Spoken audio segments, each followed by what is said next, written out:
이혜민의 삶은 아버지의 부재가 남긴 그림자 속에서 고요히 흘러가고 있었다. 도심의 번잡함 속에 위치한 낡은 아파트에는 아버지의 채취와 묵은 종이 냄새, 그리고 죽음의 정적만이 감돌았다. 이 기자는 정의를 쫓는 열정적인 탐사보도 전문 기자였지만 몇 달 전 의문의 뺑소니 사고로 갑작스럽게 세상을 떠났다.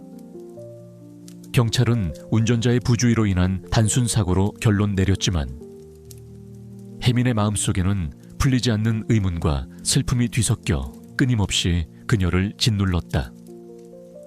그녀는 아버지의 서재에 앉아 낡은 취재 수첩들을 뒤적이며 진실의 흔적을 쫓았다.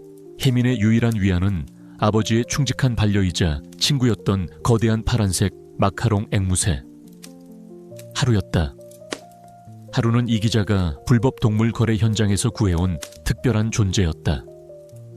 하루는 사람의 말을 유창하게 흉내낼 수 있었지만 좀처럼 말을 하지 않았다. 아버지가 세상을 떠난 후 하루는 혜민의 곁을 그림자처럼 지켰다. 녀석은 혜민이 슬픔에 잠겨 있을 때면 그녀의 어깨에 조용히 앉아 부드럽게 깃털을 비볐다. 혜민은 하루의 존재에서 알 수 없는 위안을 얻었다. 녀석은 그녀의 고독한 삶에 작은 온기를 불어넣었다. 하루에게는 한 가지 기이한 습관이 있었다. 녀석은 매일 같은 시간 아버지의 방 창가에 놓인 낡은 책상 위를 응시하며 나지막이 울었다. 녀석의 울음소리는 애처롭고 슬펐으며 때로는 공포에 질린 듯 절규하는 소리처럼 들리기도 했다. 하루는 책상을 향해 부리를 겨누며 마치 무언가를 쪼으려는 듯 필사적으로 몸부림쳤다. 혜민은 하루가 그저 스트레스를 받는 것이라고 생각했다. 그녀는 하루를 품에 안아주려 했지만 녀석은 고개를 저으며 책상을 향한 시선을 거두지 않았다. 녀석의 눈빛은 마치 책상 너머에 보이지 않는 무언가가 있는 듯 공포와 집착으로 이글거렸다. 혜민은 하루의 행동 때문에 잠 못 이루는 밤이 늘어갔다. 하루가 응시하는 곳, 책상에는 오래된 얼룩 하나가 희미하게 남아있었다. 퀴퀴한 곰팡이 냄새와 함께 알 수 없는 싸늘한 기운이 그곳에서 풍겨오는 듯했다.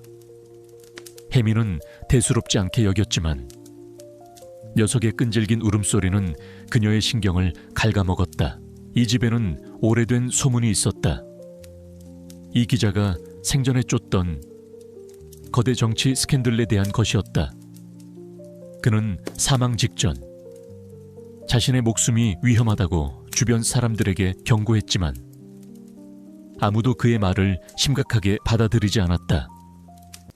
경찰은 이 기자의 죽음과 스캔들을 연관짓지 않고 수사를 종결했지만 혜민은 그 결론을 납득할 수 없었다. 사라진 스캔들 자료와 냄새가 나는 책상. 이 모든 것이 아버지의 죽음과 관련이 있을지도 모른다는 섬뜩한 예감이 들었다. 혜민은 알지 못했다. 하루의 기이한 행동과 책상 너머에 숨겨진 끔찍한 진실이 그녀의 평온했던 삶을 송두리째 뒤흔들 것이라는 것을. 밤마다 반복되는 하루의 울음소리는 혜민의 신경을 날카롭게 갉아먹었다. 녀석은 마치 보이지 않는 무언가를 향해 애원하는 듯 아버지의 책상 서랍을 뚫어줘라 응시했다. 혜민은 잠 못 이루고 하루의 곁을 지켰지만 녀석의 행동 뒤에 숨겨진 의미를 알 수 없어 답답했다. 하루의 울음소리는 단순한 앵무새의 투정이 아니었다. 그것은 마치 죽은 자의 혼령이 자신을 부르는 듯 섬뜩한 비명처럼 들렸다. 혜민은 하루가 응시하는 책상 서랍을 다시 자세히 살폈다. 퀴퀴한 나무 냄새와 함께 알 수 없는 싸늘한 기운이 그곳에서 풍겨오는 듯했다. 그녀는 서랍에 손을 대어보았다. 다른 곳과 달리 희미하게 울퉁불퉁한 느낌이 들었다. 마치 서랍 안에 무언가 숨겨져 있는 듯한 느낌이었다. 혜민은 낡은 의자를 가져와 책상 가까이 다가섰다. 하루는 혜민의 행동을 지켜보며 녀석의 눈을 빛냈다. 녀석의 눈빛은 마치 봤지, 여기에 뭔가 있어 라고 말하는 듯했다. 그때였다. 낡은 서랍 틈새에서 희미한 빛이 번쩍이는 것을 발견했다. 혜미는 조심스럽게 손전등을 비췄다. 희미하게 빛나는 것은 작은 금속 조각이었다. 혜미는 직감했다. 하루가 파낸 흙과 이 금속 조각은 연결되어 있었다. 금속 조각은 마치 어떤 기계 장치의 일부처럼 보였다. 녀석의 발톱에 묻어있던 희미한 흙먼지가 금속 조각에도 묻어 있었다. 혜미는 금속 조각을 떼어냈다. 그 조각을 떼어내자 서랍의 낡은 얼룩 뒤편에서 희미하게 비어있는 공간이 드러났다. 그곳은 얇은 합판으로 가려져 있었는데 합판 틈새로 퀴퀴한 곰팡이 냄새와 함께 알 수 없는 섬뜩한 냄새가 풍겨왔다. 혜미는 소름이 돋았다. 이곳은 단순한 낡은 서랍이 아니었다. 그날 밤 혜미는 잠 못 이루고 금속 조각과 하루의 행동을 곱씹었다. 그녀는 하루가 자신에게 무언가를 알려주려 하는 것이 분명하다고 확신했다. 녀석의 눈빛, 울음소리, 그리고 발톱으로 서랍을 긁던 행동까지, 이 모든 것은 단순한 우연이 아니었다. 혜미는 아버지의 뺑소니 사고를 다시 떠올렸다. 그 사고는 단순한 교통사고였을까? 아니면 그 뒤에 숨겨진 다른 진실이 있을까? 금속 조각과 냄새가 나는 서랍, 이 모든 것이 아버지의 죽음과 실종된 그림과 관련이 있을지도 모른다는 섬뜩한 예감이 들었다. 다음 날 아침 혜민의 집으로 낯선 남자가 찾아왔다. 그는 깔끔한 정장을 차려입었지만 그의 얼굴에는 묘하게 차가운 미소가 걸려 있었다. 그는 자신을 최민준 의원 비서실장이라고 소개하며 아버지 이 기자가 과거 취재했던 사건과 관련이 있다고 말했다. 최민준은 현우의 아버지의 죽음에 대해 깊은 애도를 표했지만 그의 시선은 아버지의 작업실에 걸려있는 다른 그림들을 향했다. 최민준은 혹시 이 기자님께서 남기신 소중한 유품은 잘 간직하고 계시는지 궁금해서 말이죠. 특히 그 사라진 녹음기 말입니다. 그의 목소리는 친절했지만 그 안에는 노골적인 탐욕과 압력이 담겨 있었다. 최민준은 인물 대결 유형 A에 해당하는 적이었다. 하루는 최민준을 보자마자 낮게 으르렁거렸다. 녀석의 털이 곤두섰고 눈빛에는 강렬한 적대감이 담겨 있었다. 최민준은 하루의 반응에 살짝 인상을 찌푸렸다. 새 주제의 감히 그는 비웃듯이 말하고는 유유히 사라졌다. 최민준이 떠난 후 혜미는 하루를 꼭 끌어안았다. 하루의 행동, 서랍의 금속 조각, 그리고 최민준의 위협, 이 모든 것이 거대한 퍼즐처럼 맞춰지기 시작했다. 아버지의 죽음은 단순한 뺑소니 사고가 아니었다. 최민준이 이 모든 일의 배후에 있음을 혜미는 직감했다. 하루는 자신을 향한 적이 누구인지 정확히 알고 있었다. 혜미는 이제 자신의 목숨과 하루의 안전, 그리고 아버지의 마지막 비밀을 지키기 위해 어둠 속에 숨겨진 진실과의 싸움을 시작해야만 했다. 서랍 너머에 모든 답이 숨겨져 있을 터였다. 이혜민의 마음은 최민준 실장에 대한 의심과 하루의 기이한 행동으로 인해 혼란스러웠다. 책상 서랍에서 발견된 금속 조각과 하루의 맹렬한 반응은 더 이상 단순한 우연이 아니었다. 아버지의 뺑소니 사고 뒤에 숨겨진 진실이 어렴풋이 모습을 드러내기 시작했다. 혜미는 하루의 눈빛에서 느껴지는 간절함을 더 이상 외면할 수 없었다. 그날 밤 혜미는 하루를 품에 안고 아버지의 서재로 향했다. 서재는 묵은 먼지와 희미한 종이 냄새가 났지만 이제는 아버지의 비밀을 풀어낼 중요한 장소가 되었다. 혜미는 하루가 가리킨 책상 서랍의 금속 조각을 자세히 살펴보았다. 낡고 녹슨 금속 조각은 마치 어떤 기계 장치의 일부처럼 보였다. 혜민은 금속 조각에 새겨진 희미한 문양을 자세히 살펴보았다. 그녀는 그것이 아버지의 녹음기에 새겨져 있던 문양과 비슷하다는 것을 어렴풋이 기억했다. 아버지는 중요한 취재 현장에서는 늘 작은 녹음기를 지니고 다녔다. 그들이 금속 조각에 집중하는 동안 하루가 책상 위로 올라왔다. 녀석은 부리로 금속 조각을 툭툭 건드리더니 녀석의 발톱으로 책상 위를 긁기 시작했다. 쓱 낡은 책상에서는 희미한 나무 부스러기가 쏟아져 내렸다. 희미한 자국이 남았다. 그 자국은 마치 어떤 그림의 일부처럼 혹은 글자의 조각처럼 불규칙하게 이어져 있었다. 혜민은 직감했다. 하루는 단순히 화가 나거나 슬퍼서 그런 행동을 한 것이 아니었다. 녀석은 아버지의 죽음에 대한 암호를 자신에게 알려주려 하는 것이다. 혜민은 하루가 긁어놓은 흔적들을 자세히 살펴보았다. 하루는 혜민이 책상 위 흔적에 집중하는 것을 확인하자 녀석의 부리로 아버지의 낡은 취재 수첩을 툭툭 건드렸다. 취재 수첩에는 아버지의 일상적인 취재 기록과 함께 알 수 없는 정치인들의 이름과 기호들이 빼곡하게 적혀 있었다. 하루는 다시 흙이 묻은 발톱으로 취재 수첩에 그려진 기호 중 특정 기호를 긁었다.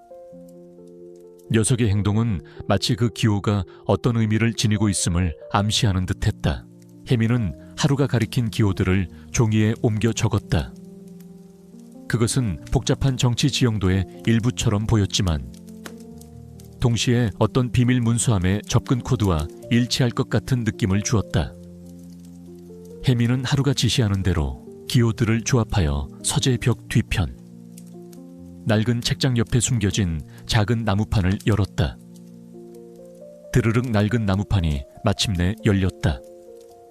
그 안에는 어둡고 좁은 공간이 나타났다. 퀴퀴한 곰팡이 냄새와 함께 알 수 없는 싸늘한 기운이 풍겨왔다.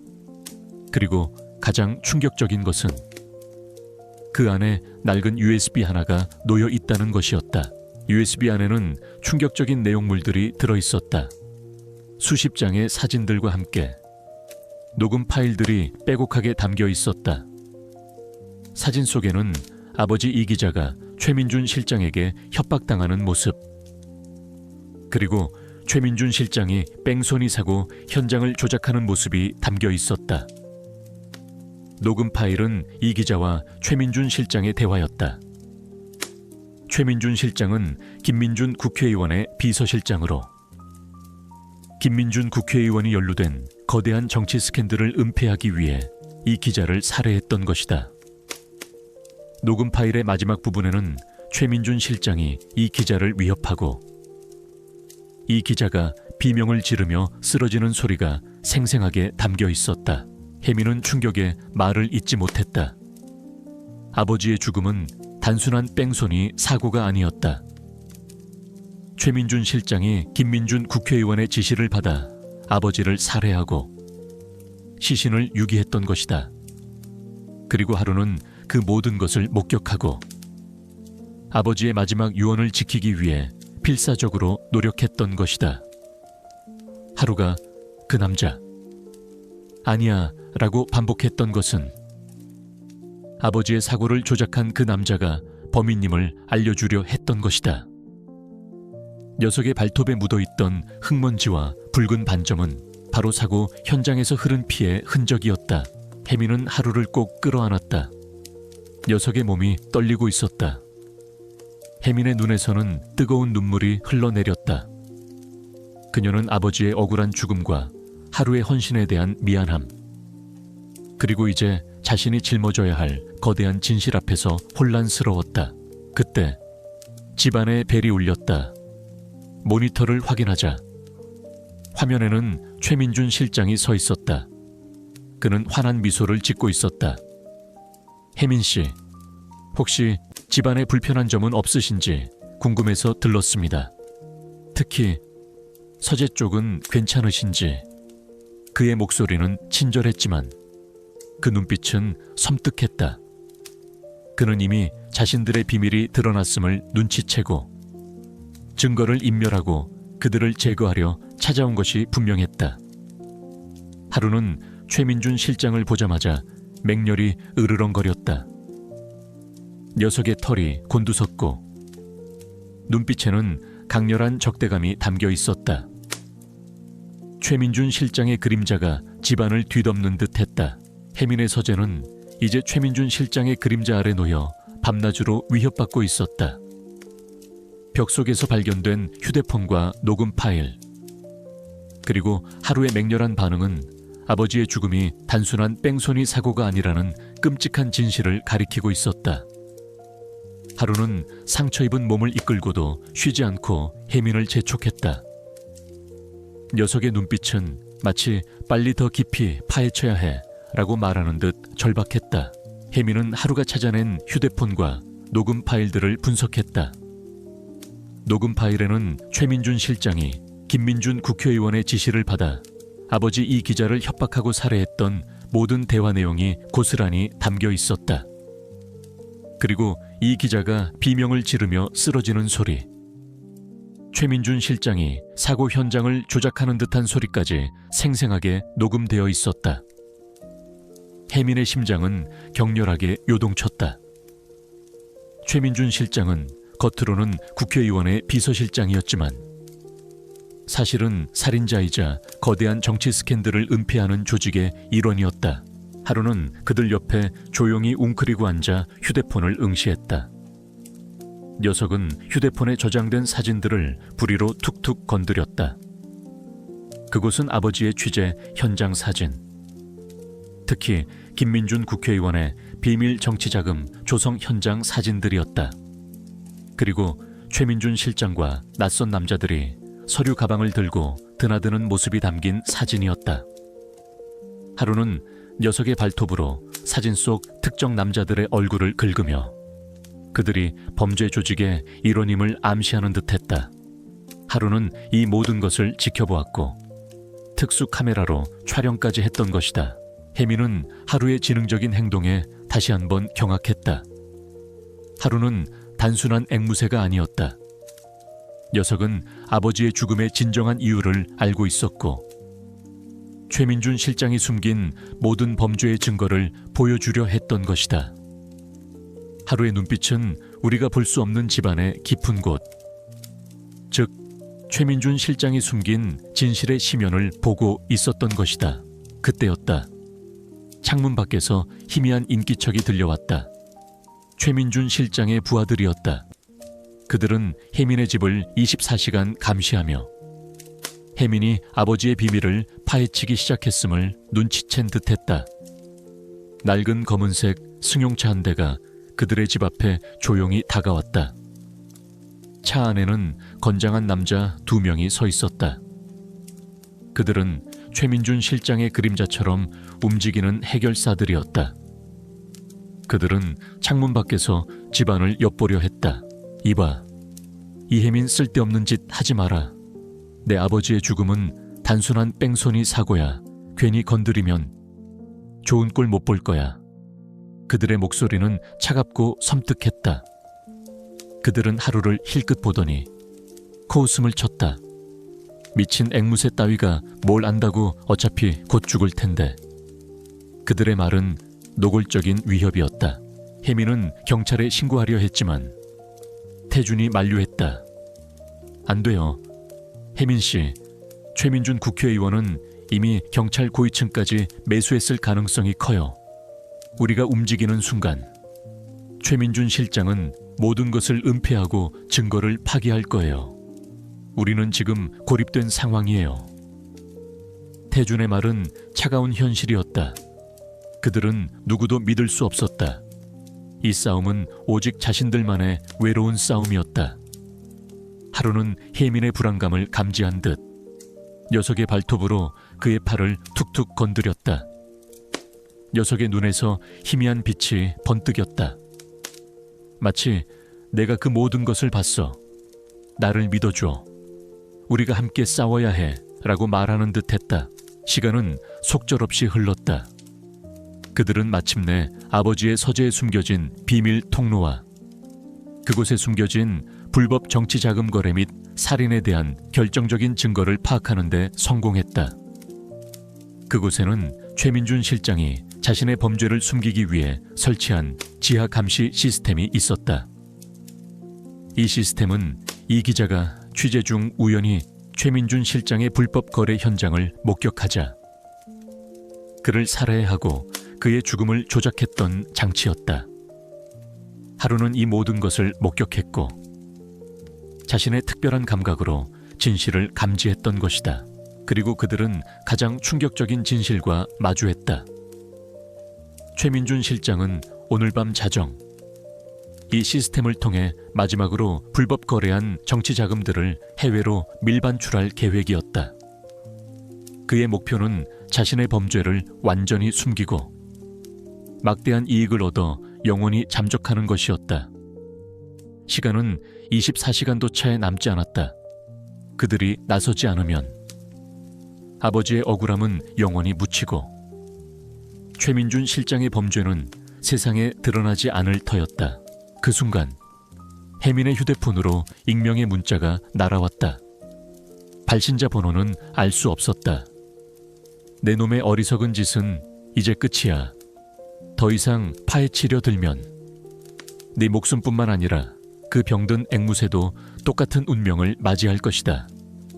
자정 12시 작업실 지하에서 모든 것이 끝날 것이다. 너는 어둠 속에서 죽을 것이다. 문제는 하루가 집 주변을 맴도는 사진과 함께 작업실 지하 도면에 D-Day라고 적힌 표식이 첨부되어 있었다. 최민준 실장은 그들의 움직임을 이미 알고 있었고 그들을 함정으로 유인하고 있었다. 혜민은 경악했다. 최민준 실장은 이미 그들을 감시하고 있었고 작업실 지하의 위치를 파악하고 있었다. 그들은 이제 완전히 벼랑 끝에 몰렸다. 그들이 나서지 않으면 아버지의 억울함은 영원히 묻히고 최민준 실장의 범죄는 세상에 드러나지 않을 터였다. 하루는 혜민의 절박한 표정을 읽은 듯 녀석의 발톱으로 그의 팔을 툭툭 건드렸다. 녀석의 눈에서 희미한 빛이 번뜩였다. 마치 내가 그 모든 것을 봤어. 나를 믿어줘. 우리가 함께 싸워야 해 라고 말하는 듯했다. 혜민은 하루의 눈을 바라보았다. 녀석의 눈빛에는 두려움보다 더 강렬한 결의가 담겨 있었다. 그들은 이제 모든 것을 걸고 어둠 속으로 뛰어들어야만 했다. 아버지의 명예, 하루의 안전, 그리고 진실이 그들의 손에 달려 있었다. 밤 11시 45분 이혜진의 집 거실은 칠흑 같은 어둠 속에 잠겨 있었다. 자정 12시 박민준 사장이 마지막 독극물 유포 작전을 감행할 시한이 5분 앞으로 다가와 있었다. 혜진은 김태현 경사 그리고 나비와 함께 거실 소파 뒤에 몸을 숨긴 채 숨을 죽였다. 퀴퀴한 곰팡이 냄새와 함께 알 수 없는 화학물질 냄새가 코를 찔렀다. 혜진의 심장은 격렬하게 요동쳤지만 아버지의 명예 그리고 수많은 무고한 생명의 미래가 그녀의 손에 달려 있었다. 나비는 혜진의 품에 안겨 있었지만 녀석의 몸은 미세하게 떨리고 있었다. 그 눈빛은 복수심과 함께 알 수 없는 비장함마저 담고 있었다. 거실의 정적을 깨고 희미한 불빛이 침실에서 새어나왔다. 박민준 사장과 그의 부하들이었다. 그들은 휴대용 활성화 장치를 들고 거실로 들어섰다. 박민준 사장의 얼굴에는 탐욕스러운 미소가 걸려 있었고 그의 손에는 독극물 활성화 장치가 들려 있었다. 그는 거실 중앙에 놓인 아버지의 대형 사진을 향해 다가갔다. 이봐, 빨리 서둘러 자정 전에는 다 처리해야 해. 박민준 사장의 날카로운 목소리가 거실 안에 울려 퍼졌다. 그는 아버지의 사진 뒤에 숨겨진 비밀 금고를 열어 독극물 활성화 장치를 설치하려 하고 있었다. 혜진의 눈에 분노의 불꽃이 타올랐다. 저들이 아버지를 죽이고 이제는 그의 모든 유산마저 강탈하려 하고 있었다. 그는 더 이상 참을 수 없었다. 혜진은 김태현 경색에 속삭였다. 경사님, 제가 박민준 사장을 막을게요. 그동안 나비와 함께 활성화 장치를 무력화시켜 주세요. 카방. 그 순간 나비가 혜진의 품에서 벗어나 박민준 사장을 향해 맹렬하게 달려들었다. 녀석의 울음소리는 거실 안을 뒤흔들 만큼 격렬했고 그 울음소리에는 분노와 복수심이 가득했다. 나비는 박민준 사장의 다리를 향해 송곳니를 드러내며 덤벼들었다. 박민준 사장은 깜짝 놀라 뒤로 물러섰다. 나비는 박민준 사장의 다리를 물어뜯으며 필사적으로 매달렸다. 녀석의 발톱은 박민준 사장의 바지를 찢고 그의 다리에 깊은 상처를 남겼다. 박민준 사장은 고통의 비명을 질렀다. 이런 미친 고양이 같으니라고 박민준 사장의 부하들이 나비를 향해 몽둥이를 휘둘렀다. 나비는 몽둥이 세례를 받으며 몸을 휘청거렸지만 결코 물러서지 않았다. 녀석의 몸은 이미 상처투성이가 되었고 곳곳에서 피가 배어나왔다. 하지만 나비는 쓰러지고 또 쓰러지면서도 필사적으로 박민준 사장의 손에 들린 활성화 장치를 노렸다. 녀석의 눈에서는 붉은 피눈물이 다시금 흘러내렸다. 그것은 아버지의 억울함과 빼앗긴 진실에 대한 나비의 처절한 절규이자 진실을 향한 녀석의 마지막 몸부림이었다. 나비의 끈질긴 공격에 박민준 사장은 마침내 활성화 장치를 떨어뜨렸다. 툭 장치가 차가운 바닥에 떨어지는 소리가 밤의 정적을 갈랐다. 그 사이 혜진은 박민준 사장에게 달려들어 그의 손에서 장치를 빼앗았다. 김태현 경사는 나비가 가리킨 아버지의 대형 사진을 향해 달려갔다. 젠장 내 장치를 내놔. 박민준 사장이 분노에 찬 목소리로 소리치며 혜진에게 달려들었다. 그의 손에는 칼날이 번뜩였다. 위잉. 바로 그 순간 아파트 밖에서 요란한 경찰차 사이렌 소리가 울려 퍼졌다. 김태현 경사가 미리 경찰에 연락을 취해둔 것이다.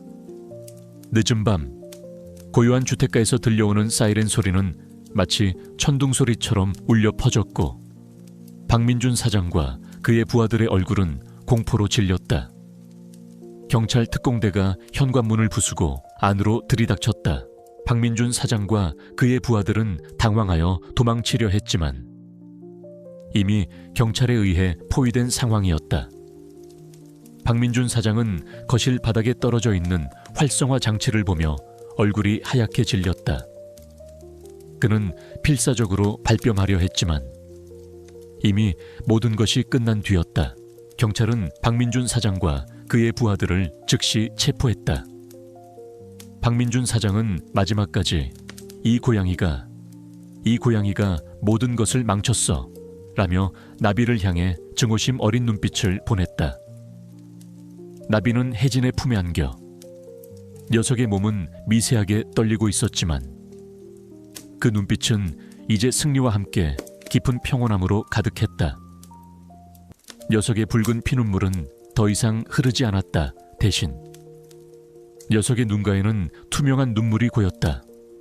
그것은 슬픔이 아닌 아버지의 억울함이 마침내 밝혀졌음에 대한 안도와 기쁨의 눈물이었다.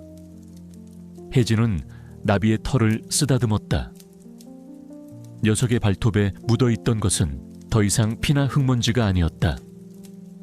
그것은 진실을 찾아낸 피 맺힌 증거이자 혜진과 나비의 끈끈한 유대감을 증명하는 영광스러운 표식이었다. 거실의 어둠이 걷히고 새로운 빛이 들이우는 순간이었다.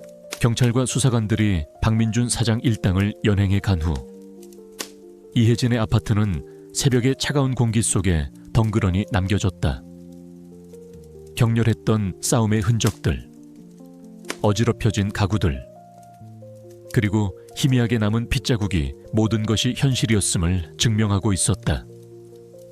혜진은 나비를 품에 안은 채 주저앉았고 김태현 경사는 긴장이 풀린 듯 깊은 숨을 몰아쉬었다. 나비는 혜진의 품에 안겨 녀석의 몸은 피투성이가 되었지만 그 눈빛은 승리와 함께 깊은 안도감을 담고 있었다. 경찰 조사는 급물살을 탔다.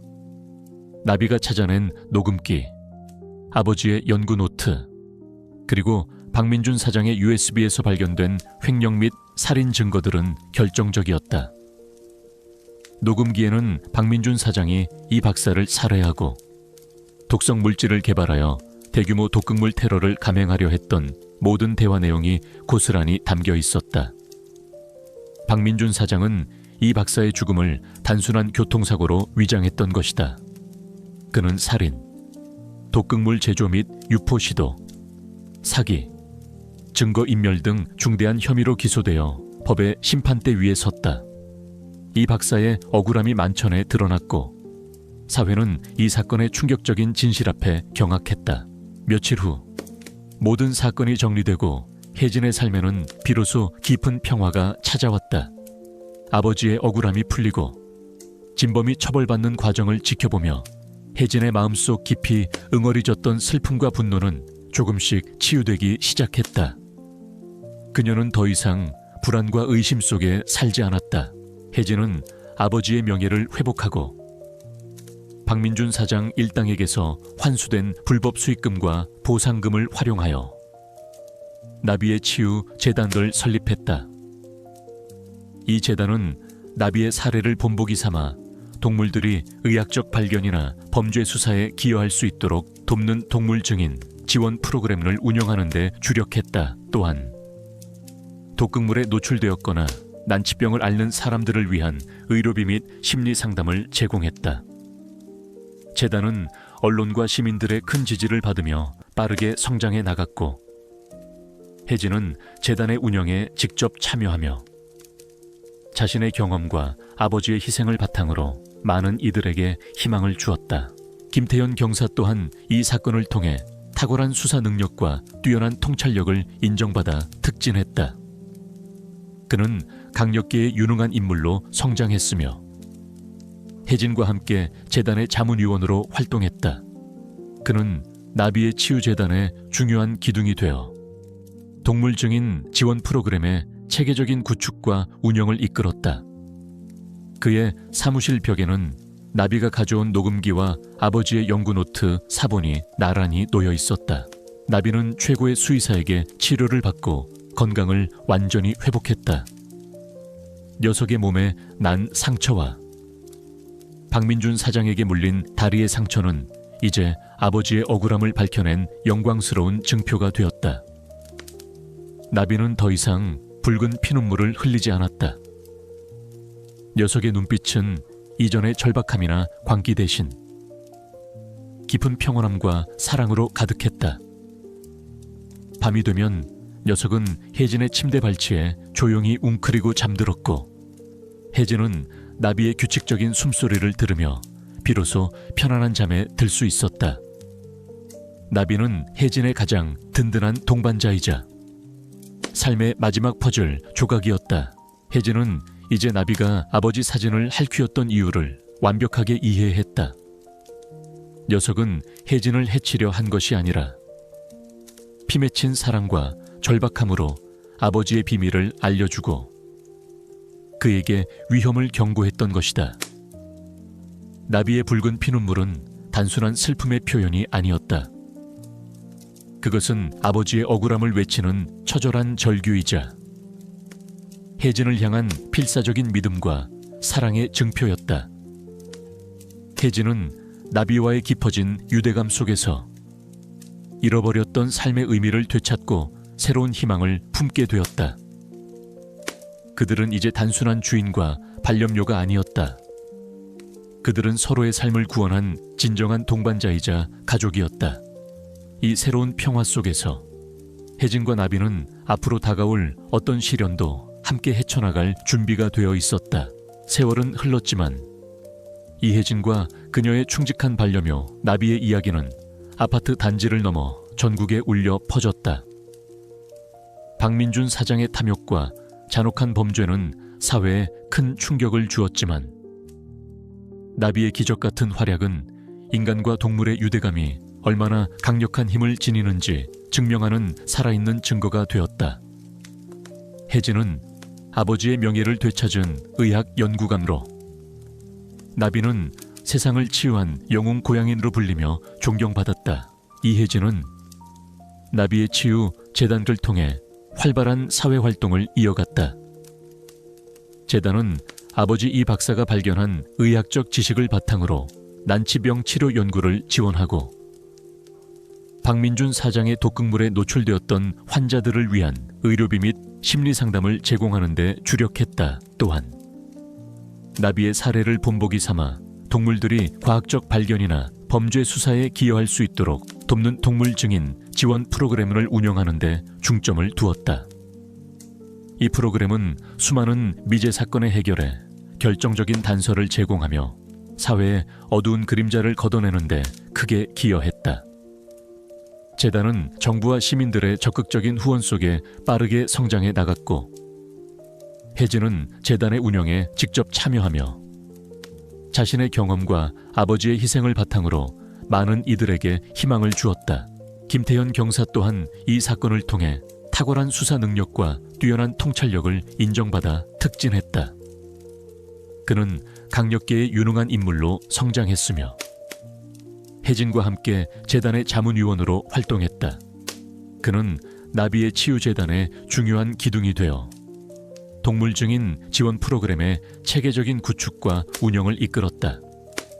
그의 사무실 벽에는 나비가 찾아온 녹음기와 아버지의 연구노트, 사본이 나란히 놓여 있었다. 나비는 혜진의 곁에서 평화롭고 행복한 노년을 보냈다. 녀석은 재단의 상징이자 살아있는 희망의 증표가 되었다. 나비는 병원과 재단 방문객들의 사랑을 한 몸에 받으며 마치 자신만의 임무를 완수하고 편안하게 쉬는 듯 보였다. 혜진은 매일 아침 나비의 털을 쓰다듬으며 속삭였다. 나비야, 내 덕분에 우리 아버지의 억울함이 풀렸어. 네가 없었다면 나는 평생 진실을 알지 못했을 거야. 정말 고맙다. 나비는 혜진의 손에 얼굴을 비비며 작게 그르릉거렸다. 녀석의 눈빛은 이전의 절박함이나 광기 대신 깊은 평온함과 만족감으로 가득했다. 매년 봄, 재단은 혜진의 집 마당에서 나비의 생명축제를 개최했다. 이 축제는 나비의 용기와 헌신을 기리고 동물의 생명 존중과 난치병 환자들에게 희망을 전하는 뜻깊은 행사였다. 축제 날이면 전국 각지에서 수많은 사람들이 혜진의 집을 찾아와 혜진과 나비의 이야기를 듣고 희망을 나누었다. 혜진은 축제에서 직접 연설하며 자신의 파란만장했던 삶과 나비가 가져다준 기적에 대해 이야기했다. 세월이 흘러 나비는 혜진의 품에서 조용히 눈을 감았다. 녀석이 세상을 떠난 날, 혜진은 나비를 아버지의 묘지 옆 햇볕이 가장 잘 드는 곳에 정성껏 묻어주었다. 그곳에는 나비가 아버지의 사진을 할퀴었던 모습과 녀석의 붉은 피눈물 흔적을 재현한 조형물, 그리고 아버지의 진실을 밝힌 영원한 치유자라는 글이 새겨진 작은 묘비가 세워졌다. 묘비 옆에는 혜진이 직접 심은 작은 나무 한 그루가 나비의 헌신을 기리듯 굳건히 서 있었다. 혜진은 백발이 성성한 노인이 되어 더 이상 정기적으로 재단을 운영하지는 않았지만 여전히 나비의 치유재단의 정신적인 지주이자 멘토로서 많은 사람들에게 영감을 주었다. 그녀는 매일 아침 나비의 묘지를 찾아 녀석에게 이야기를 들려주었다. 어느 맑은 날 오후, 혜진은 나비의 묘지 앞에 앉아 따뜻한 햇살을 맞았다. 그녀의 눈에는 희미한 미소가 걸려 있었다. 그녀는 나비의 묘비를 향해 조용히 속삭였다. 나비야, 내 덕분에 우리 아버지가 진정한 평화를 찾았어. 네가 없었다면 나는 평생 어둠 속을 헤매고 있었을 거야. 고맙다. 나의 영원한 친구. 그녀의 마음속에는 더 이상 외로움이나 절망이 없었다. 오직 평화와 희망, 그리고 나비와의 영원한 유대감이 가득했다. 그녀의 낡은 집은 이제물이 박사 기념관도로 재탄생하여 수많은 사람들에게 의학 연구의 중요성과 그 속에 숨겨진 이야기를 전하는 등대가 되었다. 혜진과 나비의 이야기는 영원히 그 도시의 심장부에 살아 숨쉬는 희망의 불꽃이 되었다. 나비는 단순한 반려묘를 넘어 혜진의 삶을 구원하고 세상에 정의를 가져다준 영원한 치유의 상징으로 기억될 것이었다.